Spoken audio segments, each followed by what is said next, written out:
Hello everyone, ये video है personal selling का। तो इस वीडियो में हम डिस्कस करेंगे पर्सनल सेलिंग का meaning, importance, process, types, advantages और इसके डिसएडवांटेजेस। अगर आप वीडियो के किसी पर्टिकुलर टॉपिक को देखना चाहते हैं, जैसे प्रोसेस ऑफ पर्सनल सेलिंग, तो वीडियो के डिस्क्रिप्शन में उसका टाइम स्टैम्प दिया गया है, जिसकी हेल्प से आप वीडियो के उस पार्ट को देख सकते हैं जो आप देखना चाहते हैं। ये वीडियो है एडवर्टाइजिंग की कंप्लीट सीरीज़ का। अगर आप पूरी सीरीज़ देखना चाहते हैं तो उसका लिंक आपको वीडियो के डिस्क्रिप्शन में अवेलेबल है। और अगर आपको इस सीरीज़ में दिए गए नोट्स की पीडीएफ बुक चाहिए तो वो आप 7888416779 पर व्हाट्सएप करके ₹99 में ले सकते हैं। सिंपल आपको मैसेज करना है कि आपको एडवर्टाइजिंग की पीडीएफ बुक चाहिए। आपके साथ एक पेमेंट लिंक शेयर किया जाएगा। पेमेंट करने के बाद आपको व्हाट्सएप पर ही इस बुक को शेयर कर दिया जाएगा। तो स्टार्ट करते हैं पर्सनल सेलिंग के मीनिंग से। Personal selling means selling personally. तो जब आप किसी इंडिविजुअल या ग्रुप के साथ फेस टू फेस इंटरेक्ट करते हैं अपने प्रोडक्ट या सर्विस को बेचने के लिए, तो उसे पर्सनल सेलिंग कहते हैं। ये एक कॉस्टली लेकिन इफ़ेक्टिव प्रमोशनल मेथड है, क्योंकि इसमें face to face interaction involve होता है बायर और सेलर के बीच में। ये कॉस्टली मेथड है क्योंकि यहाँ पर आप लिमिटेड नंबर ऑफ क्लाइंट से ही मिल पाते हैं। देन आपको उनसे मिलने के लिए कुछ ट्रैवलिंग चार्जेस होते हैं, स्टेइंग चार्जेस होते हैं, आपके फूड चार्जेस होते हैं। तो इसलिए पर्सनल सेलिंग एक कॉस्टली मेथड है, लेकिन ये इफ़ेक्टिव भी है क्योंकि आप यहाँ पे फेस टू फेस इंटरेक्शन कर रहे हैं, तो आप क्लाइंट को ज़्यादा अच्छे से अंडरस्टैंड करेंगे, ज़्यादा अच्छे से उसे अपने प्रोडक्ट की नॉलेज दे पाएंगे, ताकि आपका क्लाइंट उस प्रोडक्ट को खरीद सके। तो यहाँ पे सेलर का मोटिव होता है कि वो अपने स्किल और एबिलिटीज़ का यूज़ करे ताकि वो कस्टमर को कन्विंस कर सके उसका प्रोडक्ट खरीदने के लिए। यहाँ पर सेल्स पर्सन हाईलाइट करता है प्रोडक्ट के फीचर्स को, और अगर ये बायर्स के इंटरेस्ट को मैच करता है तो बायर इसे परचेज कर लेता है। तो अगर आप किसी क्लाइंट को विजिट करते हैं, आप उसे अपने प्रोडक्ट की नॉलेज देते हैं, और अगर उसे वो प्रोडक्ट अच्छा लगता है तो वो उसे परचेज कर लेता है। तो आपको अच्छे से समझाने के लिए मैंने यहाँ पर पर्सनल सेलिंग का एक डेमोन्स्ट्रेशन तैयार किया है। तो सबसे पहले सेलर खुद को इंट्रोड्यूस करता है कि मैं एक सेलर हूँ। देन क्लाइंट कहता है कि ठीक है, आपके पास क्या प्रोडक्ट हैं, क्या प्रोडक्ट या सर्विसेज आप सेल कर रहे हैं। तो सेलर बताता है कि मेरे पास अल्ट्रा ग्लो फेस क्रीम है एबीसी कंपनी की। देन क्लाइंट आगे से कहता है कि मुझे इसकी ज़रूरत नहीं है क्योंकि मैं तो ऑलरेडी XYZ कंपनी की क्रीम यूज़ कर रही हूँ। अब ऐसा नहीं है कि सेलर यहाँ से चला जाएगा कि क्लाइंट तो पहले से XYZ कंपनी की क्रीम यूज़ कर रहा है तो ठीक है मैं यहाँ से चला जाता हूँ। नहीं, उसे अपने प्रोडक्ट को इंट्रोड्यूस करना है। तो यहाँ पे वो बताएगा, ओ ग्रेट मैम, अच्छी बात है कि आप XYZ कंपनी की क्रीम यूज़ कर रहे हैं, मैंने भी उसके बारे में सुना है, वो काफ़ी अच्छी क्रीम है, लेकिन जो क्रीम मैं आपके लिए लेके आया हूँ ये आपको ज़्यादा बेनिफिट्स प्रोवाइड करेगी, वो भी रीज़नेबल प्राइस के साथ। तो यहाँ पे क्लाइंट थोड़ा उसके बारे में सोचेगा कि ठीक है चलिए जानते हैं, ओके तो क्या क्या बेनिफिट्स हैं जो मुझे इससे मिलेंगे। देन अब सेलर्स अपने प्रोडक्ट के फीचर्स को क्लाइंट के साथ शेयर करेगा। तो वो बताएगा कि हमारी कंपनी की जो क्रीम है वो स्किन को मॉइस्चराइज रखती है और सन रे से प्रोटेक्ट करती है। अब यहाँ पे क्लाइंट इम्प्रेस होता है और वो कहता है कि दैट्स ग्रेट, लेकिन इससे पहले मैंने आपकी कंपनी के बारे में नहीं सुना, तो मैं कैसे इस प्रोडक्ट के ऊपर ट्रस्ट कर सकता हूँ, क्योंकि ये प्रोडक्ट भी एक स्किन केयर प्रोडक्ट है, हो सकता है कि मेरे स्किन पर किसी भी तरह का साइड इफ़ेक्ट हो इसका, तो मुझे आपके प्रोडक्ट पर कोई ट्रस्ट नहीं है। क्लाइंट यहाँ पे इस क्वेश्चन का आंसर करेगा, वो किसी भी तरह से हो सकता है, जैसे कि वो कह सकता है कि मैम हमारी कंपनी 2 साल से एग्जिस्टेंस में है और हमारे पास 2 मिलियन से ज़्यादा हैप्पी कस्टमर हैं जिन्होंने हमें 5 स्टार रेटिंग दी है। अब मान लीजिए कि यहाँ पे क्लाइंट आपके आंसर से इम्प्रेस हो गया, तो नेक्स्ट उसका क्वेश्चन रहेगा कि ठीक है इस प्रोडक्ट का प्राइस क्या है। तो यहाँ पे सेलर काफ़ी अच्छे तरीके से इस आंसर को इंटरप्रेट कर सकता है कि जनरली मैम हम इस प्रोडक्ट के लिए 300 रुपीज़ चार्ज करते हैं, लेकिन हमारी कंपनी की तरफ से एक प्रमोशनल कैंपेन चल रहा है जिसके लिए मैं आपके पास आया हूँ, तो इस समय इस प्रोडक्ट को सिर्फ ₹149 में सेल किया जा रहा है। अब यहाँ पे क्लाइंट अगर इम्प्रेस होता है तो वो इस डील को लॉक करेगा और इस प्रोडक्ट को परचेज़ करेगा। सेलर क्लाइंट से पेमेंट लेगा और इस सेल को क्लोज करेगा। लेटर ऑन अगर बायर को किसी भी तरह का कोई इशू आता है तो वो सेलर से कॉन्टैक्ट कर सकता है। तो ये था पर्सनल सेलिंग का मीनिंग, देन उसका डेमोन्स्ट्रेशन। नेक्स्ट है इंपॉर्टेंस ऑफ पर्सनल सेलिंग। तो पर्सनल सेलिंग में हम इन 5 इंपॉर्टेंस को डिस्कस करेंगे। सबसे पहला है two way communication. Advertising channel जैसे कि newspaper, television, radio, social media और मैगज़ीन, ये सारे वन वे कम्युनिकेशन है। वन वे कम्युनिकेशन कैसे? क्योंकि इसमें इंफॉर्मेशन का फ्लो एक तरफ से होता है। आप टेलीविज़न, न्यूज़पेपर, रेडियो, इन सब से इंफॉर्मेशन लेते हैं, लेकिन अगर आपको कुछ क्वेरी है, आपको कुछ पूछना है, तो आप इनसे इंटरेक्ट नहीं कर सकते हैं। लेकिन personal selling two way communication है। यहाँ पर सेल्समैन कस्टमर को कंपनी और उसके प्रोडक्ट के रिगार्डिंग नेसेसरी इन्फॉर्मेशन प्रोवाइड करता है। अगर कस्टमर के कुछ क्वेरीज होती हैं तो वो सेल्समैन से पूछता है, और अगर वो उनसे कन्विंस होता है तो वो उस प्रोडक्ट को परचेज करता है। तो पर्सनल सेलिंग एक टू वे कम्युनिकेशन है। नेक्स्ट है इंटरेक्टिव अप्रोच। पर्सनल सेलिंग में बायर और सेलर के बीच में फेस टू फेस कम्युनिकेशन होता है। इससे दोनों पार्टीज को हेल्प मिलती है एक दूसरे के साथ इफेक्टिवली इंटरेक्ट करने के लिए और एक दूसरे को क्लोजली ऑब्जर्व करने के लिए। अब यहाँ पर दो पर्सन फेस टू फेस आपस में कम्युनिकेट कर रहे हैं। ये चाहे तो ऑफलाइन भी हो सकता है या ऑनलाइन भी हो सकता है, लेकिन ये एक इंटरेक्टिव अप्रोच होती है जब आप फेस टू फेस किसी के साथ कम्युनिकेट करते हैं। थर्ड है डिटेल डेमोन्स्ट्रेशन। एडवर्टाइजिंग चैनल जैसे कि हमने पहले भी बात की, newspaper, television, radio, social media या मैगज़ीन, अगर इसमें आप प्रोडक्ट का डेमोन्स्ट्रेशन देते हैं तो वो काफ़ी लिमिटेड होता है। लेकिन पर्सनल सेलिंग में सेल्समैन के द्वारा बायर को डिटेल डेमोन्स्ट्रेशन दिया जाता है प्रोडक्ट का। मैगज़ीन या न्यूज़पेपर में एक प्रोडक्ट की इमेज होगी, उस पर कुछ लिमिटेड सी इन्फॉर्मेशन होगी। टेलीविज़न पे आप 1 या 2 मिनट की कोई ऐड देखेंगे किसी प्रोडक्ट के रिगार्डिंग। लेकिन जब आप पर्सनल सेलिंग करते हैं तो यहाँ पे आप बायर को डिटेल में डेमोन्स्ट्रेट कर सकते हैं प्रोडक्ट को, कि प्रोडक्ट क्या है, कैसे वो काम करता है, क्या क्या उसके फीचर्स हैं, कैसे आप उसका बेनिफिट ले सकते हैं। तो यहाँ पे डिटेल डेमोन्स्ट्रेशन हो जाता है। ये सारी कन्वर्सेशन आप चाहें तो 15 मिनट कर सकते हैं, 30 मिनट कर सकते हैं, और प्रोडक्ट के बारे में अच्छे से अवेयर कर सकते हैं अपने बायर या फिर कस्टमर को। फोर्थ इंपॉर्टेंस है बिल्ड स्ट्रॉन्ग रिलेशनशिप। तो फर्स्ट पॉइंट में हमने डिस्कस किया था कि ज़्यादातर media channels one way communication है। इसमें कोई डाउट नहीं है कि वो भी प्रोडक्ट और कस्टमर के बीच में एक अच्छा रिलेशन बनाते हैं। अब जैसे Samsung, Apple, Pepsi, Coca Cola, Maggi, अब इन्होंने काफ़ी एडवर्टीजमेंट दी है अपनी टीवी, रेडियो, न्यूज़पेपर, मैगजीन्स में, तो इनके साथ कस्टमर का काफ़ी अच्छा रिलेशन बन चुका है। लेकिन पर्सनल सेलिंग में एक काफ़ी डीप इंटरेक्शन बन जाता है बायर और सेलर के बीच में, जो कि एक स्ट्रॉन्ग रिलेशनशिप को बिल्ड करता है। फिफ्थ है इमीडिएट फीडबैक। ये वो प्रमोशन टेक्निक है जहां पर कस्टमर इमीडिएट फीडबैक प्रोवाइड करता है। अगर बायर को किसी भी तरह की कोई क्वेरी है प्रोडक्ट के रिगार्डिंग, तो वो सेम टाइम पर सेलर से पूछ सकता है। इससे कंपनी को ये भी जानने में मदद मिलती है कि क्यों कोई कस्टमर उसके प्रोडक्ट को पसंद नहीं कर रहा है। अब मान लीजिए कि पर्सनल सेलिंग में 10 जगह पे आपका सेलर जाता है और उसमें से 5 बायर ये बोल के मना कर देते हैं कि आपके प्रोडक्ट के प्राइस काफ़ी ज़्यादा हैं। तो अब कंपनी ये जान गई है कि ज़्यादातर कस्टमर इसीलिए रिजेक्ट कर देते हैं क्योंकि उसके प्रोडक्ट के प्राइस काफ़ी ज़्यादा हाई है।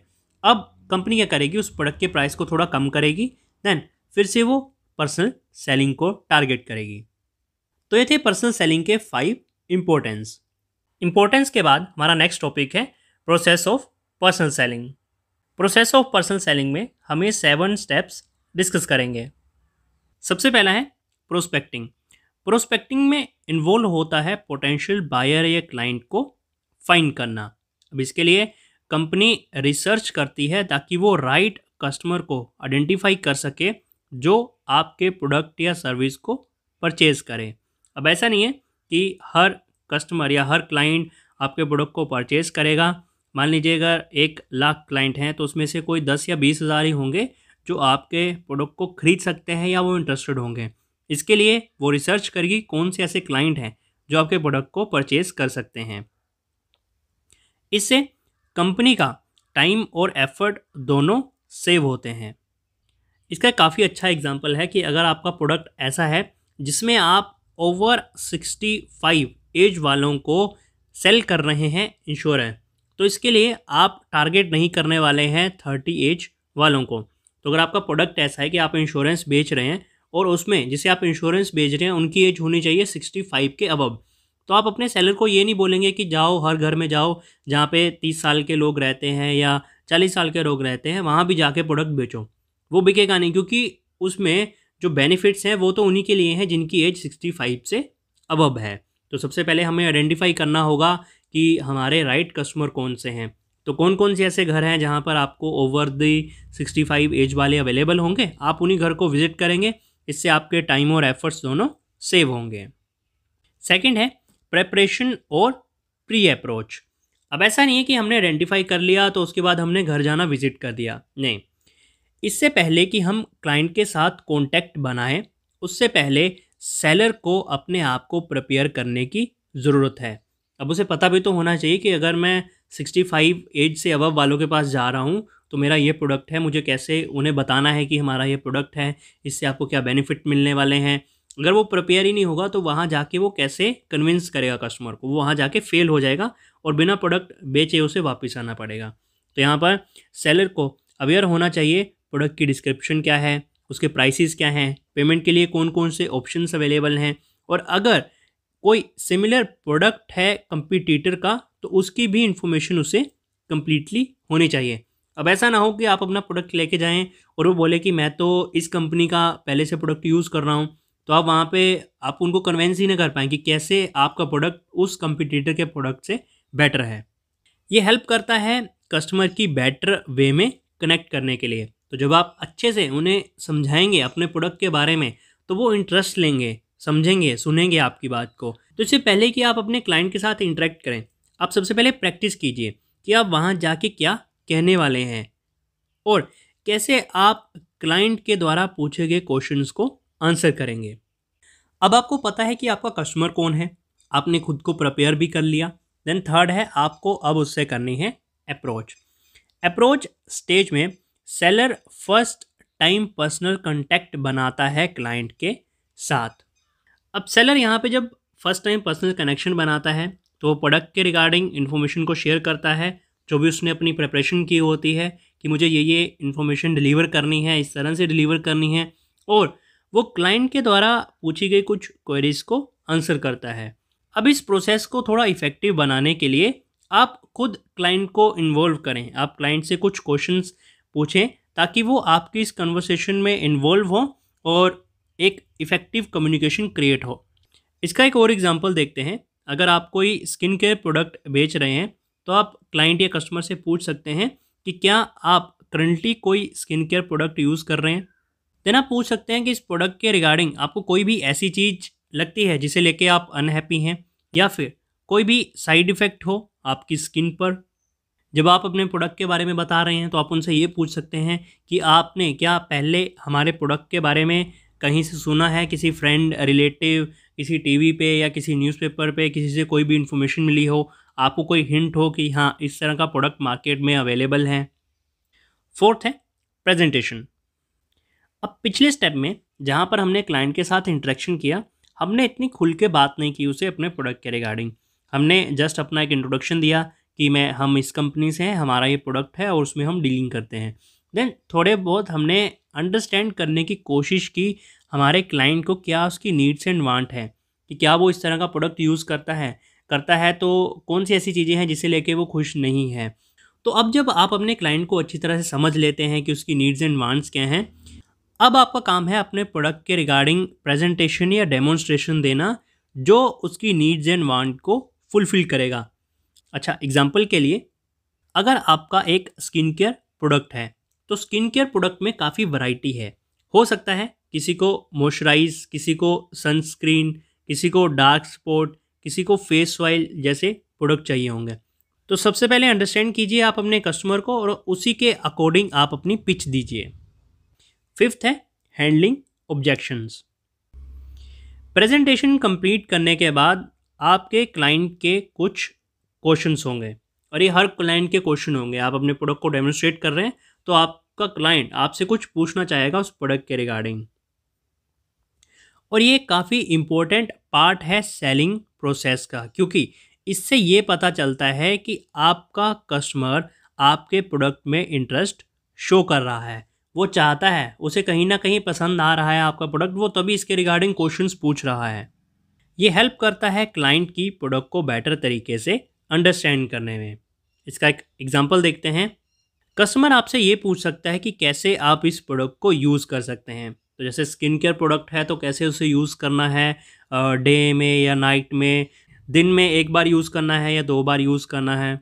इस प्रोडक्ट में क्या किसी भी तरह का साइड इफ़ेक्ट है, और क्यों आपके प्रोडक्ट के प्राइस हाई हैं कंपेयर टू सिमिलर प्रोडक्ट। अब आपने कई बार देखा होगा कि आप जो प्रोडक्ट बेचने जा रहे हैं या सेलर बेचने जा रहा है, हो सकता है उसका प्राइस हाई हो कंपेयर टू दूसरे मार्केट में जो प्रोडक्ट हैं उसके अकॉर्डिंग।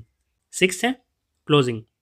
तो सबसे पहले हमने अपना कस्टमर देखा, राइट कस्टमर कौन है, देन हमने प्रिपरेशन की, देन हमने अप्रोच किया, प्रेजेंटेशन दी, जो भी उसकी क्वेरीज थी उनको लिया, देन हमें अब करना है सेल को क्लोज। तो जैसे आपका क्लाइंट कन्विंस हो जाता है आपसे, तो ये टाइम है जब आपको अपनी सेल को क्लोज करना है। सेल की क्लोजिंग में एक प्रपोजल ड्राफ्ट करना, नेगोशिएट करना टर्म्स या फिर प्राइसिंग को, प्राइसिंग क्या क्या रहेगी, आप ईएमआई में पे करने वाले हैं या आपकी फुल सेटलमेंट रहेगी, कॉन्ट्रैक्ट साइन करना। अब आप बोलेंगे सर कि हमने तो कितने पर्सनल सेलर देखे, वो तो आते हैं हमारे पास, हमें प्रोडक्ट देते हैं, हम पैसे देते हैं और वो चले जाते हैं, आज तक तो हमने देखा नहीं कि कहीं साइन कॉन्ट्रैक्ट होता है। तो पर्सनल सेलर सिर्फ कस्टमर में नहीं होता है, बिजनेस टू बिजनेस में भी होता है, जहाँ पे डीलिंग होती है कि एक कंपनी रॉ मटेरियल परचेज करती है दूसरी कंपनी से, तो वहाँ पे साइन कॉन्ट्रैक्ट होता है, नेगोशिएशन की टर्म होती है कि कब आप पैसे देने वाले हैं, कितनी इंस्टॉलमेंट रहेंगी, क्या उस पर इंटरेस्ट रहेगा। ठीक है, किसी भी तरह की मॉनेटरी ट्रांजैक्शन को कंप्लीट किया जाता है, जो भी अगर आप ईएमआई में जाने वाले हैं तो उसकी कुछ डाउन पेमेंट रहेगी, उसकी आप ट्रांजैक्शंस को कंप्लीट करेंगे एक्सेट्रा। तो ये सारी प्रोसेस जो है वो सेल्स क्लोज समय की जाती हैं। सेलर को इस बात का ध्यान रखना चाहिए कि बायर अच्छे से अंडरस्टैंड करे इन सारी टर्म्स को, जैसे कि रिफंड और रिटर्न। तो सेलर को, बायर को इन चीज़ों को भी समझाना है। अगर वो कंपनी की पॉलिसी में है रिफंड या रिटर्न, तो वो अच्छे समझाना है कि किन केसेस में कौन कौन से ऐसे सिनेरियोज रहेंगे जब आप इस प्रोडक्ट को रिफंड या रिटर्न कर सकते हैं। पर्सनल सेलिंग की प्रोसेस का ये लास्ट स्टेप है फॉलो अप। फॉलो अप एक स्ट्रॉन्ग रिलेशन क्रिएट करता है बायर और सेलर के बीच में, क्योंकि यहाँ पर यह इंश्योर करता है कि कस्टमर सेटिस्फाई है प्रोडक्ट को लेकर और वो लंबे समय तक लॉयल रहने वाला है, और ये हेल्प करता है न्यू कस्टमर जनरेट करने में। अब यहाँ पे कस्टमर सेटिस्फेक्शन कैसे हो सकती है? सेलर ने जिस क्लाइंट को प्रोडक्ट बेचा वो 2 या 3 दिन बाद उसे पर्सनली विजिट कर सकता है, ओवर द कॉल उसे पूछ सकता है कि सर आपने प्रोडक्ट ट्राई किया, कैसा लगा, कैसी फीडबैक रही। तो इससे एक बॉन्ड बनेगा उन दोनों के बीच में, रिटेन रखेगा कस्टमर लॉयल्टी को। अब मान लीजिए कि अगर कुछ टाइम के बाद 3 या 4 महीने बाद कंपनी का एक नया प्रोडक्ट आता है, क्योंकि क्लाइंट का आपका पहले से बॉन्ड बना हुआ है, क्लाइंट जानता है कि वो सेटिस्फाई है आपके प्रोडक्ट से, तो सेलर सिंपल जाएगा उसके पास, उसे फिर से वो एफर्ट्स नहीं करने पड़ेंगे उसे क्लाइंट बनाने के लिए, वो ऑलरेडी आपका क्लाइंट है, लॉयल है आपके साथ वो। तो आप बता सकते हैं कि हमारी कंपनी की तरफ से एक नया प्रोडक्ट है, आप चाहे तो इसे भी ट्राई कर सकते हैं। तो क्योंकि कस्टमर लॉयल है, हमारे प्रोडक्ट को वो अच्छे से जानता है कि अच्छा प्रोडक्ट है, वो पूरा सेटिस्फैक्ट्री है हमारे प्रोडक्ट से, तो वो ईजिली उसे परचेज़ कर सकता है और ये हेल्प करेगा नए कस्टमर बनाने में भी।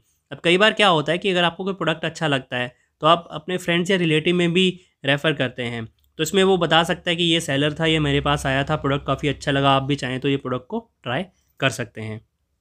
तो इसमें सेलर प्रोडक्ट और सर्विस के रिगार्डिंग उसके एक्सपीरियंस के बारे में पूछ सकता है।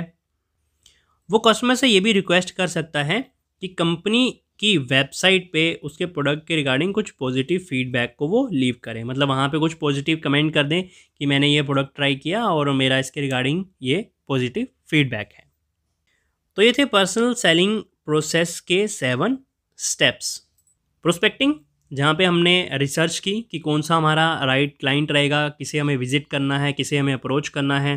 देन हम प्रेपरेशन करेंगे, इससे पहले कि हम उसे अप्रोच करें फेस टू फेस जाके पर्सनली, उससे पहले हम अपनी पूरी अच्छे से प्रिपरेशन करेंगे। देन अब प्रिपरेशन हमारी हो चुकी है, देन हम उसे अप्रोच करेंगे, अच्छे से समझेंगे क्या नीड्स एंड वांट्स है हमारे कस्टमर की। देन उसकी नीड्स एंड वांट्स के अकॉर्डिंग हम डेमोन्स्ट्रेट करेंगे अपने प्रोडक्ट को, उसे प्रेजेंट करेंगे। कोई भी ऑब्जेक्शन रहती हैं, उसकी कोई भी क्वेरीज रहती हैं, उसे हैंडल करेंगे, देन क्लोज करेंगे डील को, और उसके बाद टाइम टू टाइम उसका फॉलोअप लेते रहेंगे। प्रोसेस के बाद हमारा नेक्स्ट टॉपिक है टाइप्स ऑफ पर्सनल सेलिंग। तो पर्सनल सेलिंग की 3 टाइप्स हैं। ऑर्डर टेकर्स, जिसे इंडोर सेलिंग भी कहते हैं, ऑर्डर गेटर्स, जिसे आउटडोर सेलिंग भी कहते हैं, और ऑर्डर क्रिएटर्स। सबसे पहला है ऑर्डर टेकर्स, जिसे इंडोर सेलिंग भी कहते हैं। इस टाइप में सेल्स पर्सन कस्टमर की क्वेरीज और रिक्वेस्ट को रिसीव करते हैं। इसका मतलब ये है कि कस्टमर यहाँ पर अप्रोच करता है सेल्स पर्सन के पास। तो आप अभी तक यही जानते होंगे कि पर्सनल सेलिंग में सेलर जाता है कस्टमर के पास अपने प्रोडक्ट को लेकर, लेकिन ऑर्डर टेकर्स या इंडोर सेलिंग में कस्टमर खुद आता है सेल्स पर्सन के पास अपनी क्वेरी को लेके या फिर एक रिक्वेस्ट को लेके कि मुझे ये प्रोडक्ट दे दीजिए। ये सेल्स पर्सन रिटेल मार्केट या फिर टेली मार्केट की पोजीशंस को होल्ड करके रखते हैं और इनफ इन्वेंट्री रखते हैं अपने पास ताकि वो कस्टमर की नीड्स को मीट कर सकें। अब जैसे आपने अपने एरिया में शॉपकीपर देखे होंगे, तो वो ऑर्डर टेकर या इंडोर सेलिंग का ही एग्जाम्पल है। अब वहाँ पे जाते हैं, अगर आपको शूज़ लेने हैं तो आप उनसे खुद अप्रोच करते हैं कि मुझे शूज़ लेने हैं, कोई अच्छा सा ब्रांड बता दीजिए या फिर मुझे कोई अच्छा सा ब्रांड सुजेस्ट कर दीजिए। देन वो सेलर आपको बताता है कि आप इस ब्रांड के शूज़ ले सकते हैं, इसकी ये प्राइस रेंज है, इसके ले सकते हैं, इसकी क्वालिटी भी अच्छी है और प्राइस भी रीज़नेबल है। देन वो वहाँ पे आपको सेल करते हैं। तो ये है एक इंडोर सेलिंग। सेकंड है आउट गेटर्स या फिर आउटडोर सेलिंग। इसके साथ हम ज़्यादा अवेयर हैं। आउट गेटर्स वो होते हैं जो कि नए क्लाइंट के पास रीच करते हैं और उन्हें प्रोडक्ट के रिगार्डिंग इन्फॉर्मेशन देते हैं और परस्यू करते हैं उन्हें ताकि वो उनके प्रोडक्ट को परचेज करें डायरेक्टली उनसे। ये होते हैं इनफील्ड सेल्स पर्सन जो कि नए क्लाइंट को लेके आते हैं बिजनेस में, और ये काफ़ी टफ लेकिन इफ़ेक्टिव वे है सेल्स का। तो इसमें आपके सिर्फ वही सेलर नहीं होते हैं जो कि कस्टमर के पास जाते हैं। कई सेलर ऐसे होते हैं जो कि बिज़नेस पर्सन के पास जाते हैं। किसी को कोई बिज़नेस है, उसे रॉ मटेरियल चाहिए, तो वहाँ पे सेल्स पर्सन जाता है और उसे बताता है कि हम ये रॉ मटेरियल सेल करते हैं। कस्टमर के पास जाते हैं कि हम ये प्रोडक्ट सेल करते हैं।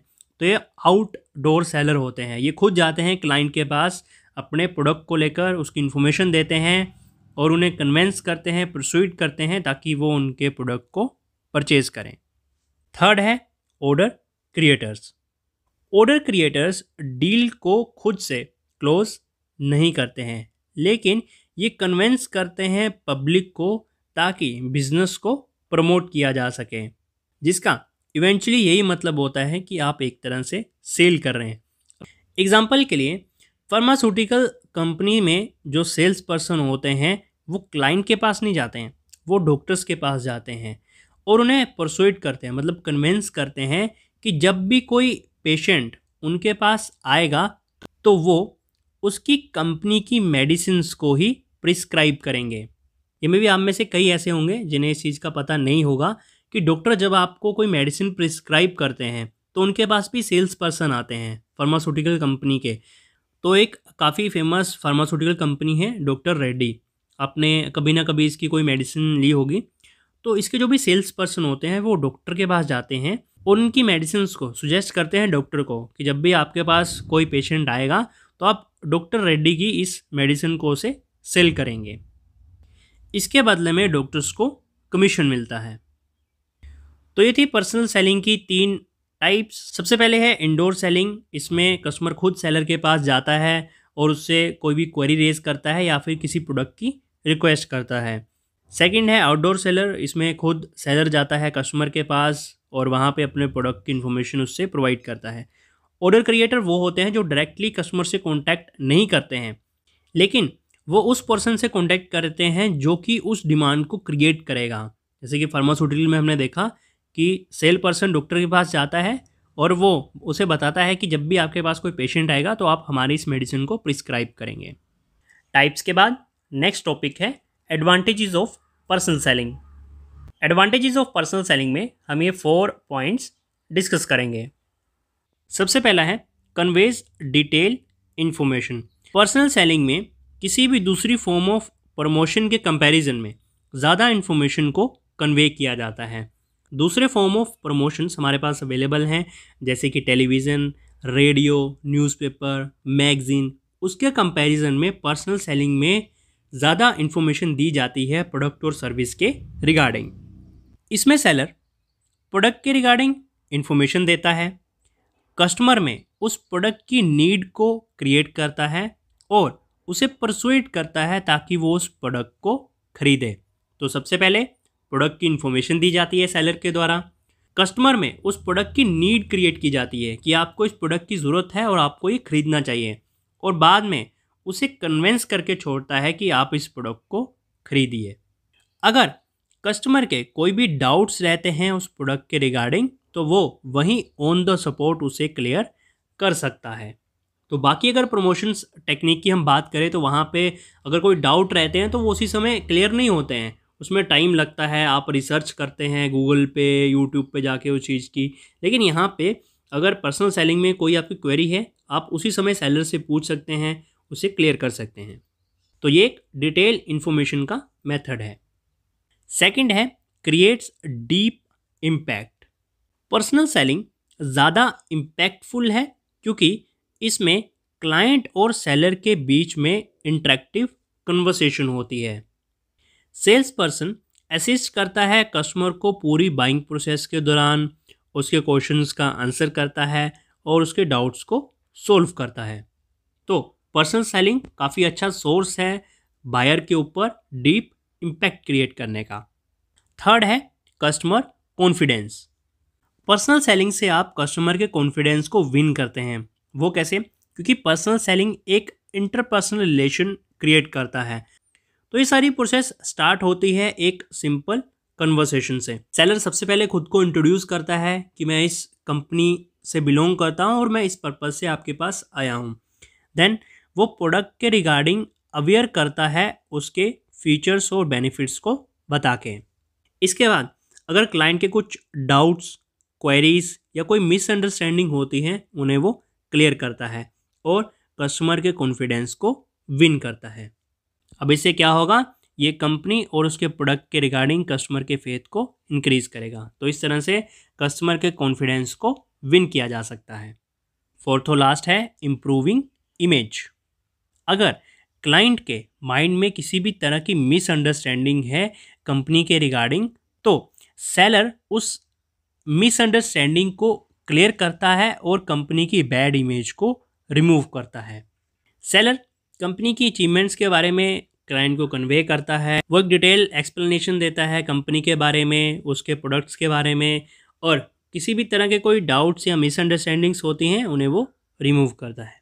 तो इस तरह से सेलर ना सिर्फ प्रोडक्ट को सेल करता है, वो उसकी इमेज को इम्प्रूव भी करता है, और अगर पहले से क्लाइंट उस कंपनी या प्रोडक्ट के रिगार्डिंग कुछ मिसअंडरस्टैंडिंग बना के बैठा है तो वो उस इमेज को, उस बैड इमेज को भी रिमूव करता है।